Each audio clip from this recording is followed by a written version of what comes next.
Hello, everyone, and welcome to another episode of Latino World Travelers Virtual Travel Party. I am so excited that you are here with us. So let me just share my screen. Remember that we're here to allow you to dream, discover, and to inspire you to travel the whole world. So today we have with us a special presentation. But before we get there, just a couple of things to keep in mind. Make sure you turn on your camera so we can see your beautiful faces and mute yourself. But at the end, we're gonna have a Q&A and you will be able to ask any questions that you have. And you can also use the chat. So feel free to ask questions through the chat or about anything that is relevant about Bosnia and Herzegovina. At the end as well, you can unmute yourselves if you want to ask the question directly to their speakers, and just let us know. The replays will be available in our YouTube channel, so more than welcome to access this episode and many of the other 50-something episodes that we have.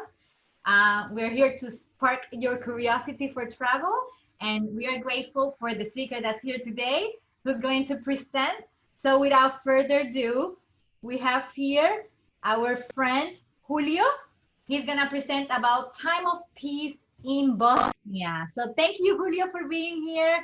I am really grateful that you say yes, and I cannot wait to learn everything I need to know about Bosnia. Nice. I think you're gonna learn everything you need to know and a lot more. I, as a professional teacher, and so there's gonna be a lot of history connected to this talk. I'm gonna go ahead and start sharing my screen. And the first thing I want to talk about is my introduction to Bosnia.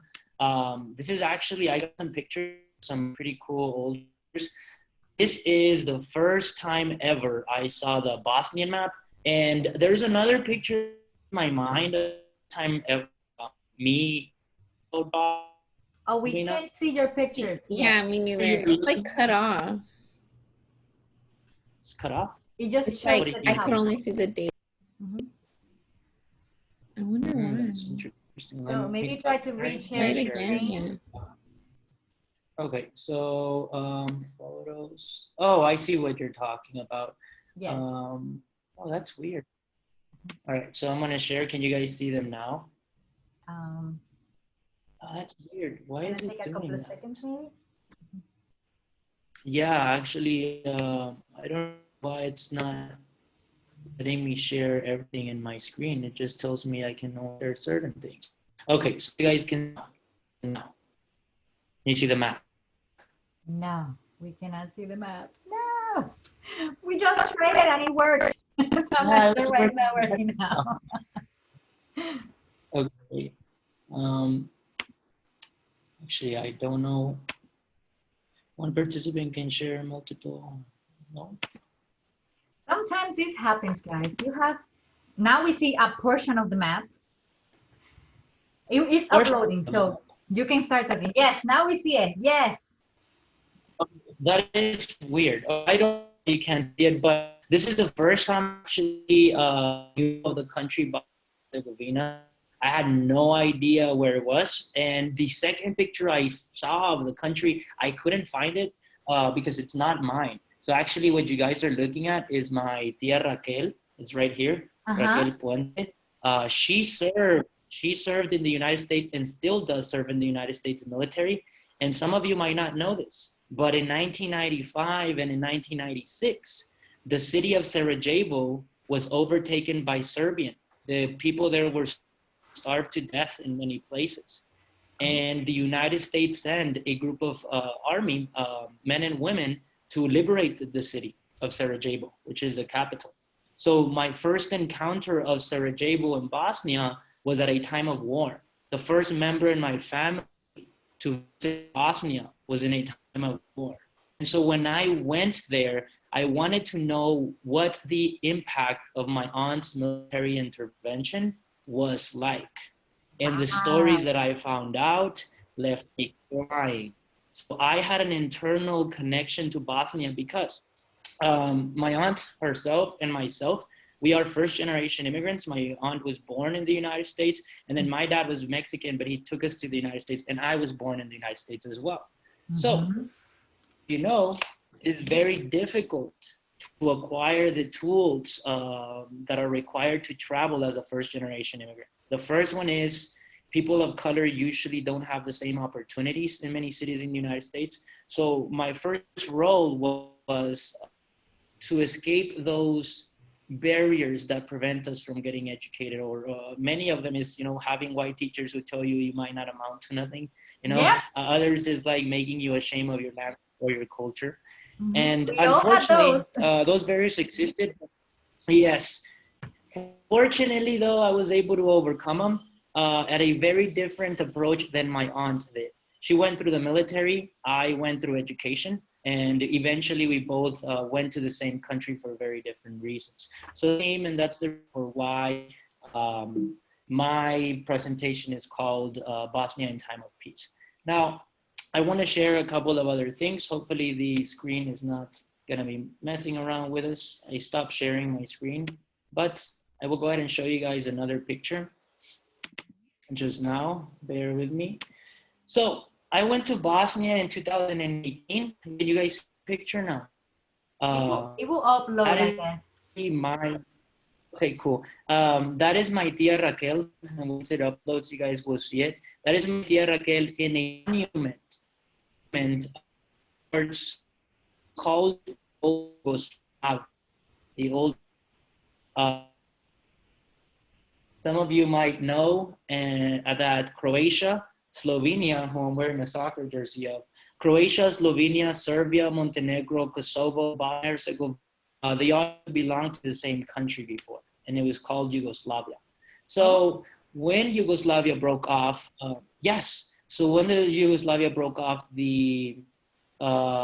when Yugoslavia broke off, the Serbians tried to take control of the entire territory. And that's when they ended up taking control over the city of Sarajevo for about 4 or 5 years. So I'm going to show you guys some pictures that are mine. By the way, your aunt looks really young. At what age did she go there? Well, she went there when she was 18 years old. Wow. And when did you go there for the first time? I went there when I was 27 years old. Wow. 27, 28. I was about 28. So I'm going to show you guys another picture. So hopefully you guys can see it right now. Can you guys see this picture now? It is going to be sharing. So that entire wall is with regards to the intervention that my aunt went in. So the UN and the US military went in to take out the Serbians from the Sarajevo city. And look at the top, it mentions for 3 years the city was sieged, meaning nothing could win and nothing. I'm going to go ahead and talk about some other things relating to Bosnia and why I wanted to go besides my aunt being there. So I'm going to go back to my pictures. I'm going to show you, I believe this was a picture I sent to you. Are you guys seeing my screen? We're seeing the picture, yes, with the car. Okay, so there should be a bridge on the picture. Now we see it, yes. You see the bridge? Okay, so as a historian, Bosnia also became interesting to me because of which. I don't know if you ladies know what this bridge represents, but it was on this bridge that Archduke Ferdinand assassinated in 1914. This is a bridge that started World War I. A lot of people were once the country of Bosnia Herzegovina. It wasn't its own country then, but it was trying to be. So as a historian, place where the first Great War started, and how it evolved to basically a global conflict, right? So again, this is another reason why Bosnia in Time of Peace was the title of my presentation. Because as far as I knew Bosnia, it was my aunt a war and world starting in Bosnia. So I'm gonna go back to a couple of things I found. So I knew when you when say I time of peace in Bosnia, are you saying that now it is safe to go there? yes, and it is extremely safe. Talk about that as we got to the country. I have my passport stamp down here. I like to take pictures of my passport stamp. Something interesting happened, and I don't know if it's happened to you ladies. It happens to me a lot as a man of color.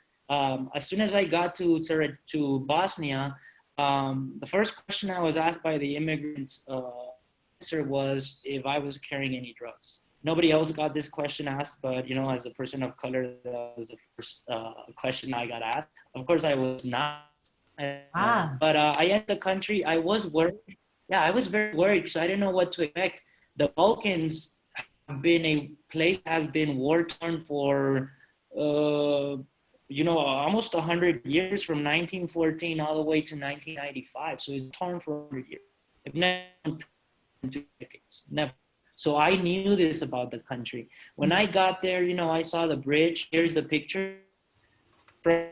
On the 1940, Gavirov assassinated there the Austro-Hungarian throne, Franz Duke Ferdinand, and his wife Sophia. And this is what started World War I. So when I got there, I was looking for two things. I was looking for the bridge that originated the conflict of World War I, but I was also looking for a museum, a special museum. And I found it is the War Childhood Museum. wow. And this by far, yes, it has been by far the saddest I have. Number content, and number two, I again had a emotional and close connection to the museum because my aunt served that war. So Wow. we know I had that a from the similar war there experience were. when I went to South Africa and I went to the museum, the Apartheid Museum. So I can even imagine Oh what yes. you felt going to this museum. Oh, well, I mean, I knew that possibly been responsible for some of the stories that I was going to hear, but at the same time, I knew my aunt was responsible for ending the siege of Sarajevo. I'm going to stop sharing this screen. I'm going to share another screen. This is again my aunt. Mhm. Hopefully, you guys, oh, can you guys see it now? It's loading.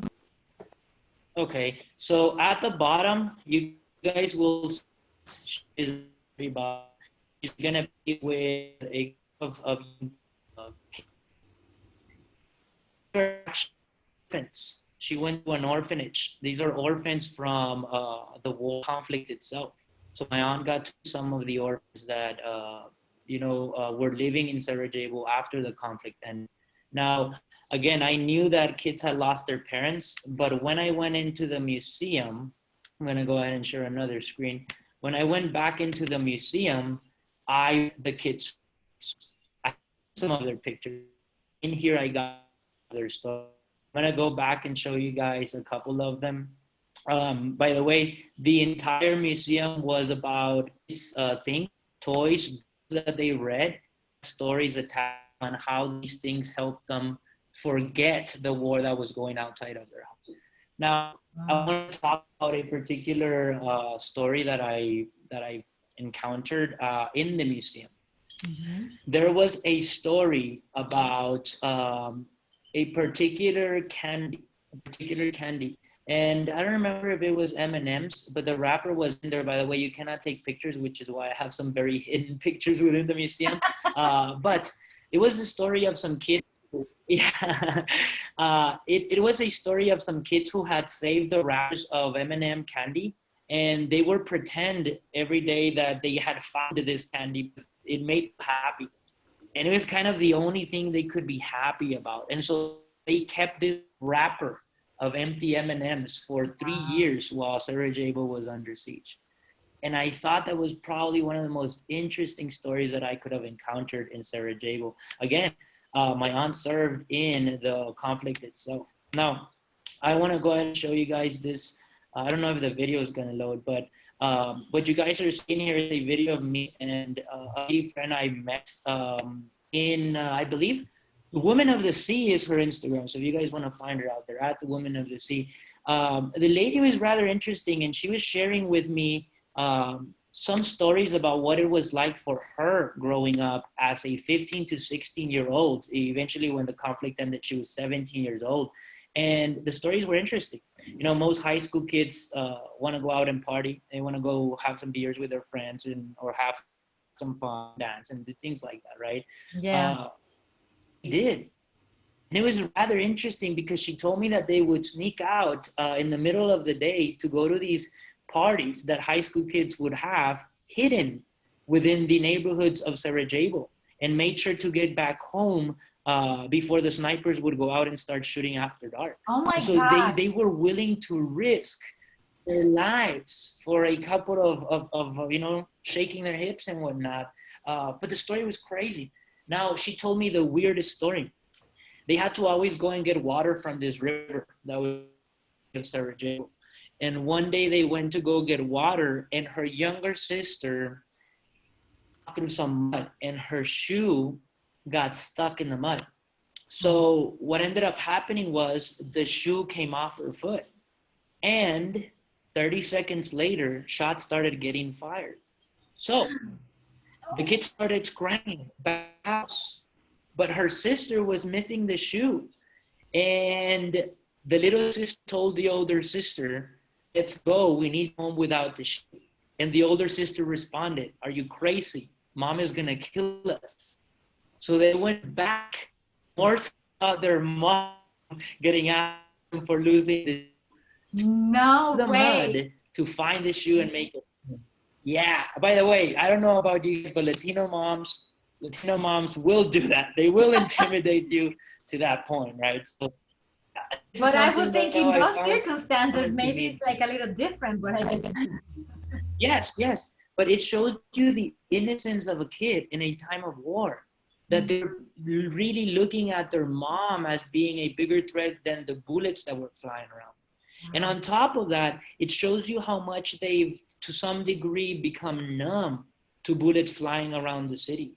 Remember, this is 3 years, and the city's at cease. So that's one of the interesting stories there with the kids. And like I showed you guys, not only the kids, but I'm going to share one of mine, the orphans that my aunt got to meet in Sarajevo. So I thought that was rather interesting there. I'm going to show you guys one more picture. It's this one right here. I think this is a very cool picture. There's a video out there of a kid dancing electronic music, and I was thinking it looks like this kid.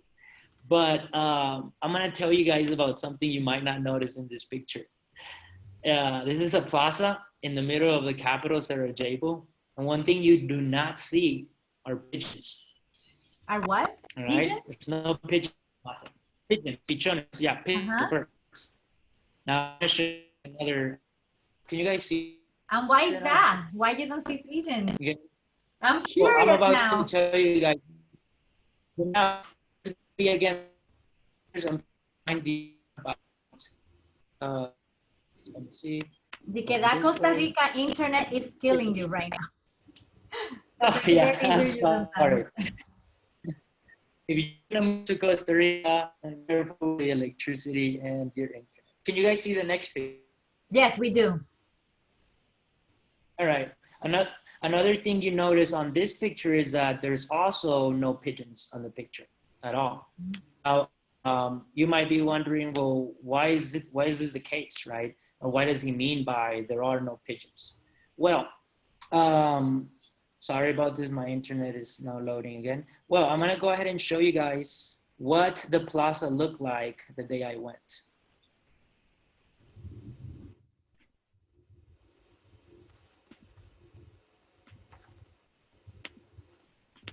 All right, so the floor of the plaza, you guys just saw. Mm-hmm. It's the same plaza with all the pigeons. Okay. Now, this story is probably the most intense story coming out of Bosnia for me. I was, if you guys remember the photo you guys posted to promote the event, is me doing yoga at a park. I'll talk about the park in a little bit. But the interesting thing about the pigeons was I was laying down in my hammock at the park after doing yoga. Mhm.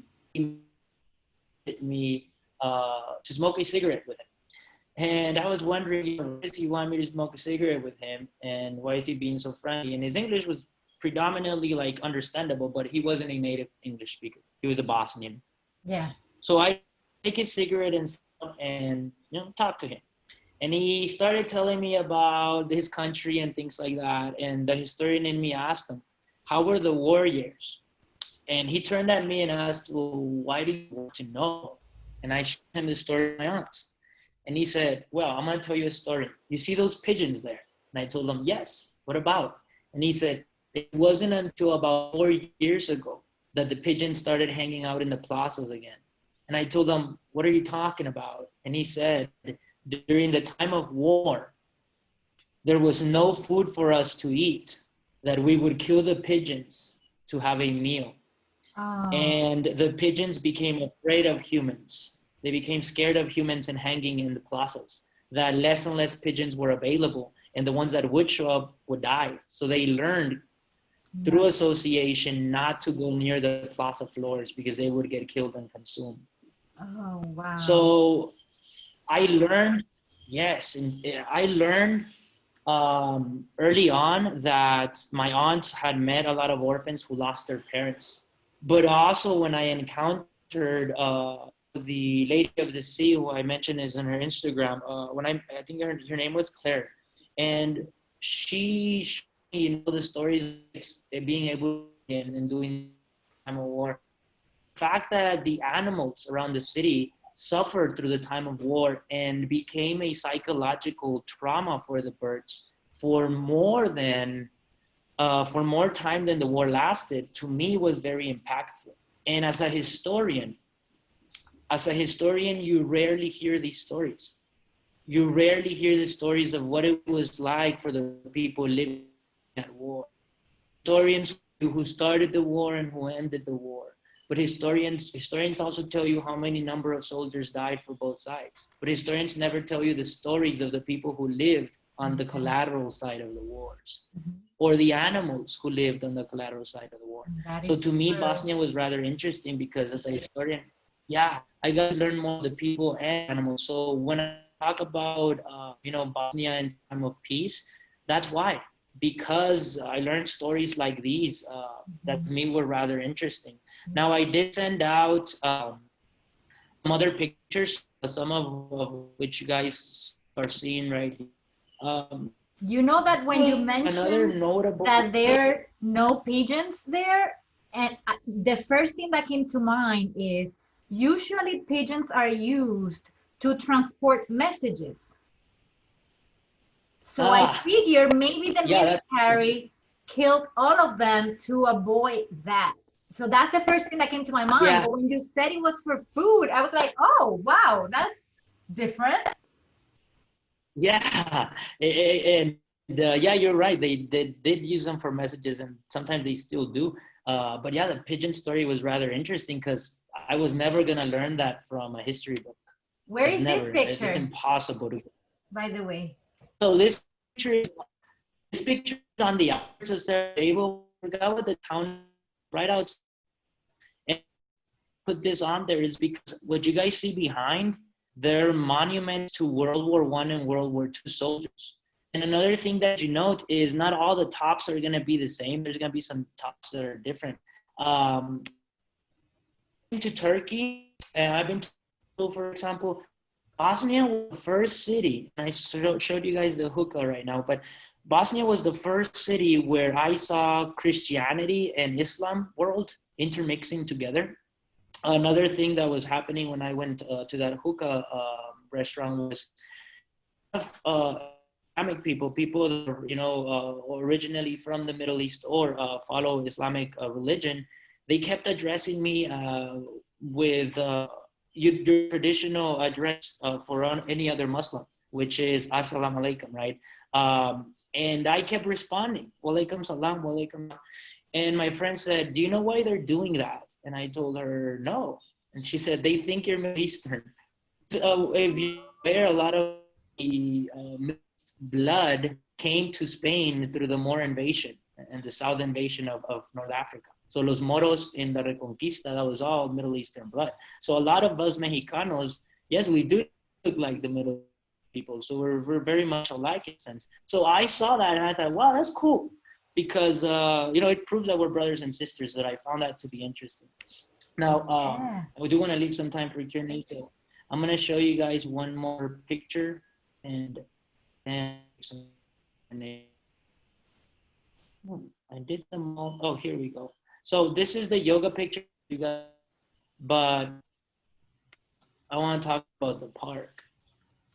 One of the best moving scenes of the genocide, the innocent population, is the father to surrender. Serbian soldiers allegedly won't do nothing. Ramo and his son Nermin are found by exhumation teams in a mass grave in Srebrenica in 2008. What happens here is interesting. I'm going to show you guys. The father was asking his son to cross the road because he felt that the Serbians taking over the city were not to do it. Mm-hmm. What ends up happening is the Serbian government and the Serbian nationalists execute both father and son. And it wasn't until 2008, this was in 1984. It wasn't until 2008 that they found their bodies in a mass grave. Oh. Here I'm doing yoga, and you can see them in some cases. You guys see this is a public park, and you guys see the crosses and the monument. Mm-hmm. The Serbs massacring a bunch of kids and their parents in this particular park. He killed a bunch of them in 93 to 95. And when I say Bosnia, a time of peace, I mean it for many different reasons. And one of them is I've been practicing yoga for about 10 years now. I had never practiced yoga in the grounds where so many people had died.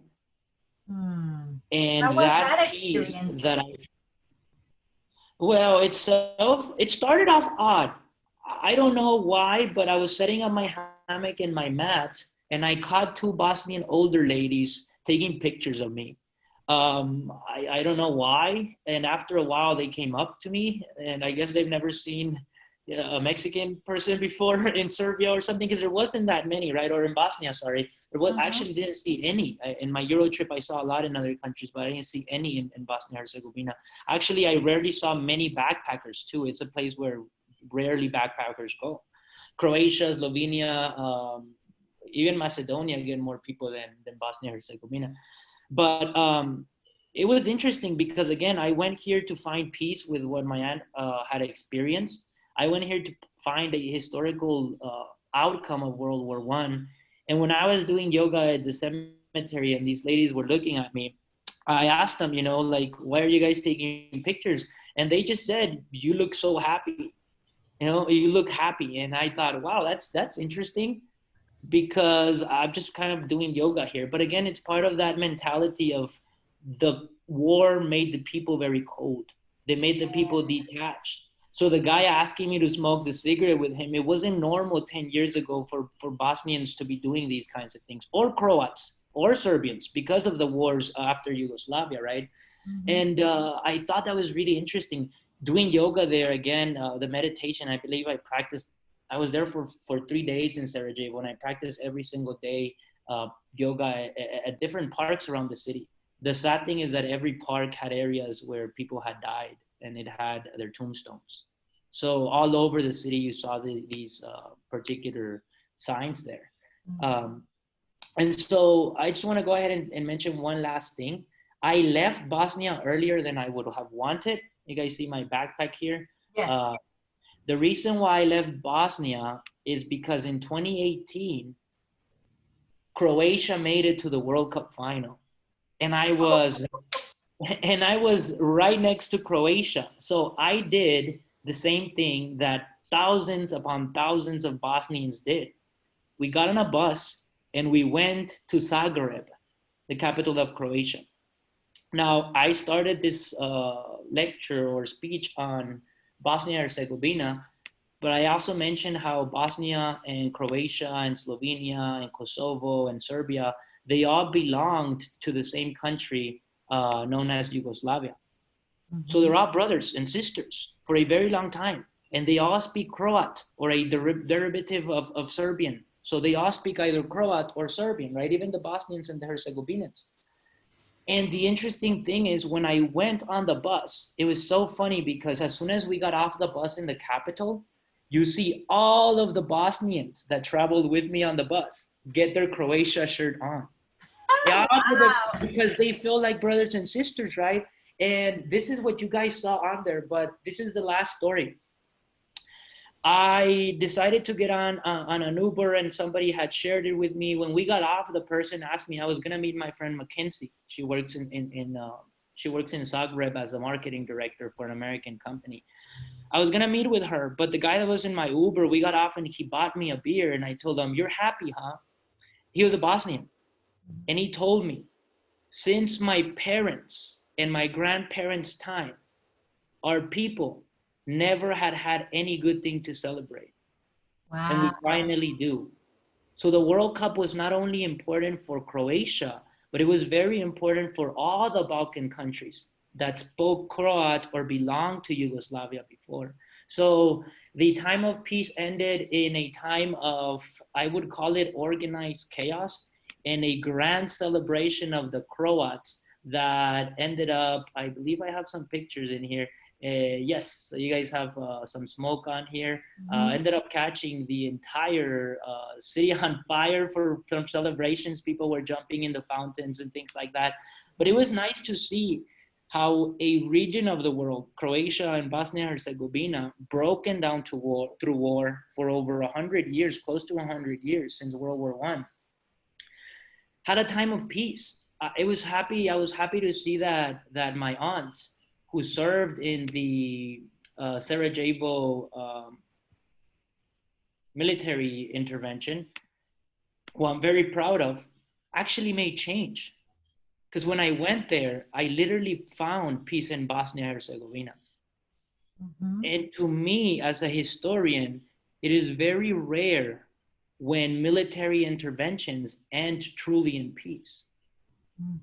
So not only did I feel very safe in Bosnia, I will invite other people to go and to learn the history of Bosnia Herzegovina, because these have been people that for one reason or another have been war torn. And in the last 20 years, they found a lot of peace. The last 30 years, they found a lot of peace within their nations. And they're very safe to travel, including Slovenia, including Serbia, including Bosnia Herzegovina. So I do invite everybody, because it is the mashup of the start of the Islamic world. A lot of people might not know this, but before World War I, it was the Turkish Empire or the Ottoman Empire that was in control of these regions. That is why there is people from both religions all over the place. And with that, I will leave about 20 minutes. We have a question, comments, or anything else? Yes, of course we have questions. You've given us so much info. Now I'm like, I really want to go to Bosnia. You should. By the way, the cities are rather small. I like the countryside a lot. Let me see. I think I'm going to share the map of Bosnia really quick to show you guys. You only go to the capital, Sarajevo, or did you go to other parts of? No. So here's the map. I actually went to Sarajevo from Split, Croatia. But on my way back to Croatia, because Zagreb is on top, I stopped at Senica, which is I wouldn't say this. No, actually, Mostar is the second most visited region in Bosnia. But I went to Senica, and in Senica let me go ahead and stop sharing and share my aunt's pictures. In Senica is actually where my aunt encountered the worst parts of the conflict. Let's see if I can. Yes. So, here it is. This is Senica when my aunt was there. So the vendors were already getting comfortable to coming out of the streets and things like that. And I will tell you that when I went to Senica, I don't have pictures from Senica, but the interesting thing is that nothing much had changed. Wow. The buildings still look like, some of them had been repaired from big holes in the walls and things like that. So I did stop in Seneca, and it was a rather still kind of a gloomy place. But the people look very comfortable. There was a lot of American brands now entering the region. Coca-Cola had a big marketing there. Nike had a big marketing there. But besides that, it was pretty much local vendors. And the most beautiful thing about Seneca is, once again, you see Christians interacting with Muslims, and there is no internal conflict there. You would hear the Muslim calls to the mosques, every single time that they do the calls throughout the day. And at the same time, you would hear the Christian bells every hour. And to me, that communal peace, knowing the history of the region, to me, it was wonderful that humans could interact like that. That is beautiful. We have a question from Lisandra. Is the food pricey? And also, what kind of food is there? I've never. Yeah, the food is not pricey. Let me see. I think, do I not? The food is not pricey, so I will go ahead and share at this time, I'm a vegetarian, so with regards to meats, I can't tell you. But if you guys see on here, the cupinas is going to be I believe the exchange rate was about, it was about $1 for 20 some. So what you're buying on here, it was really cheap. You could go to the store and get a bag full of veggies and fruits for about $3.50. Now, this was in Seneca. In Sarajevo, these street vendors opened on Saturdays is when I saw them, but usually you would have to go into the streets. I did eat out a lot. I'm a vegetarian, but I still consume beer. So as far as I know, it doesn't have meat. And so the beer was about $1.10 at a bar, and it was around 75 cents in the street. Wow. So not bad. And in the restaurants, yeah, another thing that's big there is Turkish tea. It's really big. And I don't know if you guys know this, but they give you the tea with a big sugar cube, and you drop it into the tea, and it makes the tea sweet. But I don't drink coffee, and that thing made me jittery. Like, we were sitting at a bench, and I kept turning around, and my friend said, "You look nervous." And I was like, well, I've never drank anything like this. So I was extremely jittery, a lot of sugar. I didn't finish it, but the taste is pretty good. Yeah, it was pretty good. Interesting. And what kind of food do they have in general? Like, what's the typical food of Bosnia? So there's gonna be a lot of, they did have a lot of beef. They like to eat a lot of beef. That was one thing that I saw all over the place. Usually it was a piece of pita, your traditional piece of pita with rice on the side, veggies, and a piece of meat, usually either steak or some other cut. But it was very difficult for me as a vegetarian to find vegetarian restaurants, specifically catering for vegetarians. So that was interesting. They do have a lot of meats and meat consumption there. Interesting. Now, how easy is transportation there? How do you navigate yourself going from Serica to then so and then going back to Croatia? Yeah, my thing is public transportation. I would usually use bus from city to city. If you guys are going to be traveling in Europe, at least up to Croatia, there is a company called Flexibus that goes all the way to Croatia. And that time I went from Budapest to Croatia on Flexibus. But in Split, which is one of the biggest port cities in Croatia, I took another company's bus, kind of like Greyhound in the United States. And I paid $6 to go from Split to Sarajevo, which is a pretty long distance. $6 is the steal. That's really cheap. Yeah, it was crazy cheap. Well, actually, I got to Croatia from Budapest for $12 on a bus. No way. And it had Wi-Fi, so that was pretty cool. Flexibus, number one. And the buses are comfortable? Oh, yeah, Flexibus has its own app. You buy the tickets online. You don't even print them out. They scan them there. By the way, Flexibus, if you're out there, shout out to you. And if you could sponsor me, that's good. I will tell the ladies and everybody else on the channel that Nice. it is now in the United States. So there are some Flexibus tours now in the United States. I don't know how cheap they are, but they exist in the United States now. I Well, believe. thank you for letting us know. No Now, problem. in terms of the language, you say that they speak Croat and Serbian. How were you able to communicate with people? Well, as we know, the lingua franca of the world, or the common language, is now English.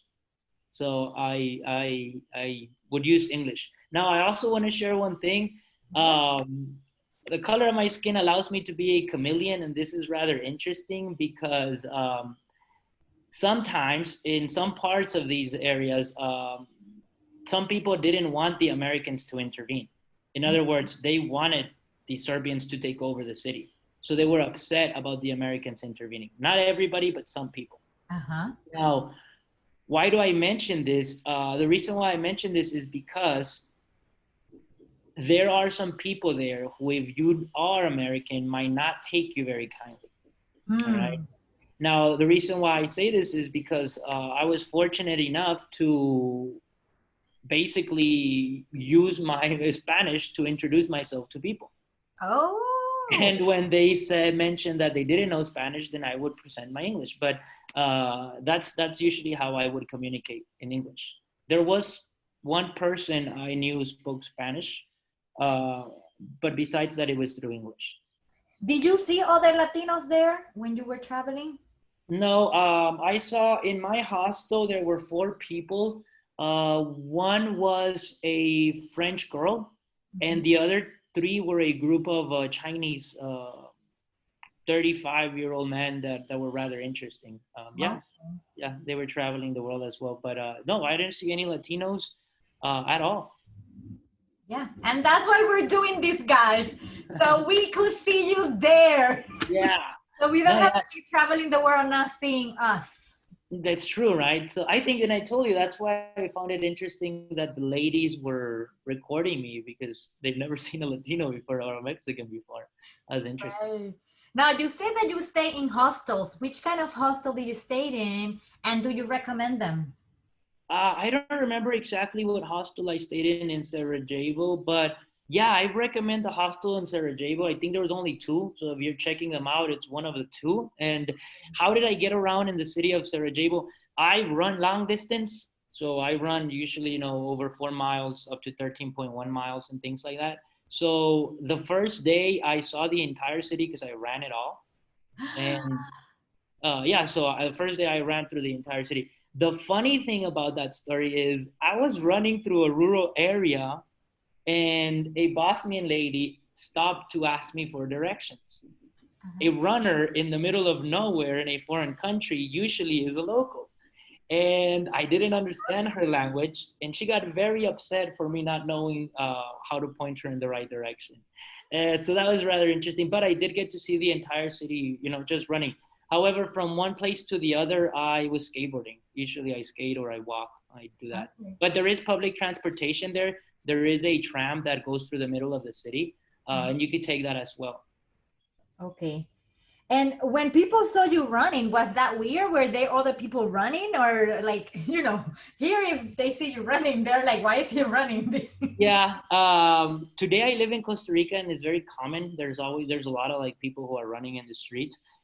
There, I was more scared. And this is something, again, from my cultural understanding. I was more scared about my tattoos than I was about anything else, because the region in the Balkans, again, has a big Muslim influence. And one of my biggest pieces in my chest is a rosary. I don't believe in organized religion. I'm a deist, but I did grow up Catholic. My parents baptized me. All my celebrations were Catholic. So I believe that I am Catholic through culture, not through religion. In other words, the festivities are very much mine now. They're part of my culture. However, I don't believe, again, in organized religion. But that was my biggest fear. I run without a shirt usually. And oh my God. I thought, yeah. But again, thankfully, who knows? Yeah, but that's part of that mentality. Once I realized how peaceful the region was, that fear kind of went out of my mind. Yeah. Sometimes we build our ideas of a country based on how the media have portrayed that country. Yeah, yes, that is true, unfortunately. But that's also what I wanted to break here. I wanted to visit this country because the media didn't portray it as well. And from what I've seen from travelers, nobody would go there. Yeah. Wow. By the way, most I Sandra want to. is saying, "How is the nightlife?" She's like, she saw a hookah. Oh yeah, the nightlife. I mentioned that the bars, the beer was about 125, 110 there.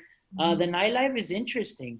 I mean, a lot of electronic music, heavy dubstep and things like that. So most of the nightlife was, yeah, Eastern electronic music, EDM, high BPM music. Traditionally, My kind of place. yeah, yeah, it was really fun. I went out. This is the cool thing. I'll go ahead and show you guys. When I was in Croatia, I was there for the when they made it to the quarterfinals, and the city was a blast. I was there with another Mexicano from Chicago. Shout out to Eduardo. And Eddie and I, we got some flags or some Hrvatska is the name of Croatia and Croat, right? And so Wow. we got these scarves from locals. They were so happy that their country had won. One of the guys took off his shirt and gave it to my friend Eduardo. But when I got to Bosnia, this proves how much camaraderie exists between the two nations. I got there, and that night they made it to the final. So I knew I was going to go back because I wanted to watch the final in Croatia. But I went out that night with this Wow. out in Bosnia. And all of the Bosnians were buying me beer. They were saying, Hrvatska, blah, blah, blah, blah. And they would buy me beer. And I was like, yeah. And I knew 100% that they knew I wasn't from Croatia. But they were so happy. And the fact that I was willing to represent, their brother or sister nation, they were buying me beer. So the nightlife is great. Hopefully you go there on a lucky night like I did and you don't pay much for your alcohol. But yeah, it was really interesting. Sounds like a plan to me. Now, I saw your book bag. Show us your book bag. Tell us how you pack. What do you put in there? And how do you travel just with a book bag? Yeah, actually, this was I believe it was a 6 month, no, 4.5 month travel. So No. this is actually a pretty cool book bag.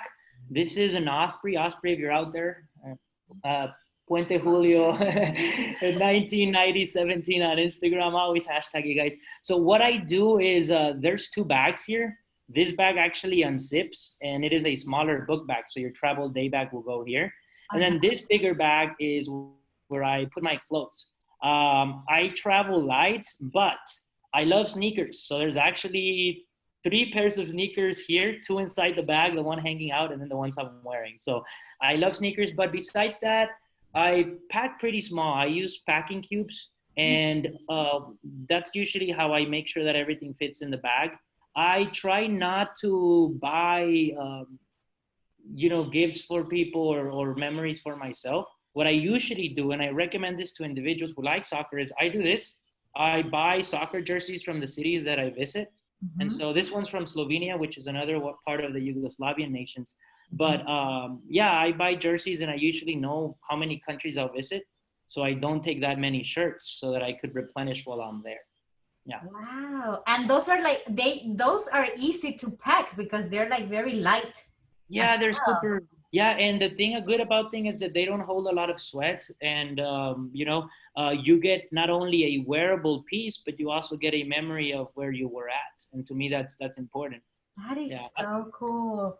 Oh my God, I wish I could travel for that long in a book bag. Yeah, a lot of people question the resourcefulness of this. By the way, I do want to mention there is a hammock in there. That hammock I was hanging in the park. Eno hammocks. Yeah, Eno hammocks. They make some of the best hammocks out there for travelers. My dad is really freaking out about me doing this stuff, but this is an Eno hammock, which is really small. It's packed in there. I have slept in Switzerland and in Germany. I've slept in the forest willingly. Not that I ran out of money. I'll hide my backpack. I'll find some trees where nobody can really see me. I'll hang my hammock and I sleep outside usually on my travels. My dad's really scared because he thinks they're gonna steal from me, but I tell him there's more good people out there than there are bad people, That and is so so true, though. you know the energy you give is the energy you get. So I love doing that because it's nature and it's nice. I've never gotten caught either because in some places it's illegal. Wow, you're a true adventurer. I am so happy that I got to meet you through the Instagram platform, and like now we are like friends. And I hope I can come visit you guys in Costa Rica, or that we get to meet somewhere around the world once this pandemic is over, right? Yeah, that would be great. We will be in Costa Rica until probably June of next year. We have about one more year to go. And after that, you guys can visit us wherever it is that we end up. By the way, I want to introduce my beautiful girlfriend, Hannah Luber. Hi. Yes. And so, yeah, we don't know yet where we're going next. We've been here in Costa Rica for 2 years, but we'll see where the wind takes us. And to all my Latino brothers and sisters out there, please don't be afraid of traveling the world. As a teacher, I want to give a word of advice, and that is that there is no more, or there's no better classroom than the world and its people. There's no better classroom than the world and its people.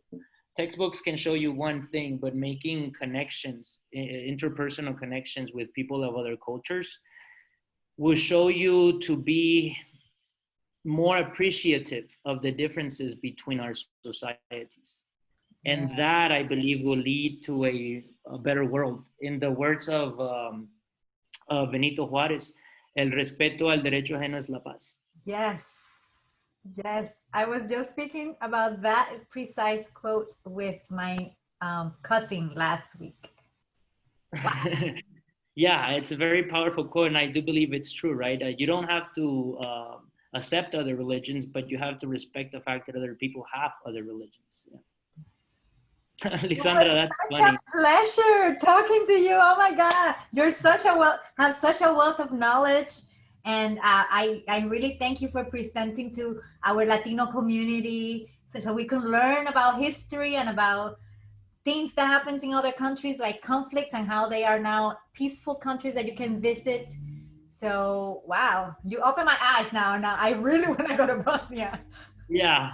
And the last word of advice, a lot of people ask me, why did you go to Bosnia? And my answer is usually because I haven't been there. Exactly. You're welcome, ladies. Wow. Thank you, Lily, and thank you, Lisandra. Yeah, 2 days of luggage for you. Yeah, that's crazy. Again, I pack small. Yes. Did you guys have any more questions before we finish? Well, they're saying thank you for the advice. Great presentation. And parents are always scared when it comes to traveling. That is true. Yeah, especially from our community. Even when I moved out here with a job, my parents were still scared. It's great. Well, guys, just a last minute details. Our upcoming BTPs, we're gonna have Belgium, and that's gonna be on October 1st, and then we're gonna have Germany, and that's gonna be on November 5th. So we are transitioning. We started at the beginning with doing the virtual travel parties every day for 30 straight days. Then since May, we have been doing it once a week, but now we're gonna transition to once a month to give space for doing other activities. We're gonna bring more cultural activities. We started our Tipsy Tuesdays, and there's gonna be a lot more things that are gonna come up. So mark your calendars in advance, and because these are the ones we're gonna be presenting in the upcoming months. And also connect with us. We have a Facebook group where we ask questions, share information. It's a whole different vibe than Instagram there. And you're able to connect with many Latino travelers who are all around the world. So make sure you connect with us on Facebook and of course in our Instagram platform to get inspiration. Also tag us so we can feature you in our page. And so you can see yourself represented in travel spaces, which is the whole reason why I created Latino World Travelers, because we weren't seeing ourselves out there. So now you're seeing that Latinos are making it happen, like Julio is, like I am, like Lisandra is, like Mireille is. All of us are making it happen, and so can you. So join us, connect with us. And of course, If you want to help with the sustainability of Latino World Travelers, please consider making a contribution. You can do it through our PayPal, or you can just buy merchandise in our store. So join us and contribute to making this community grow bigger and better. Lastly, thank you so much for being part of this travel community. And thank you so much, Julio, again. I cannot thank you enough. And looking forward to meeting you guys somewhere around the world. And I will see you guys next time in our next virtual travel party. Thank you. Adios.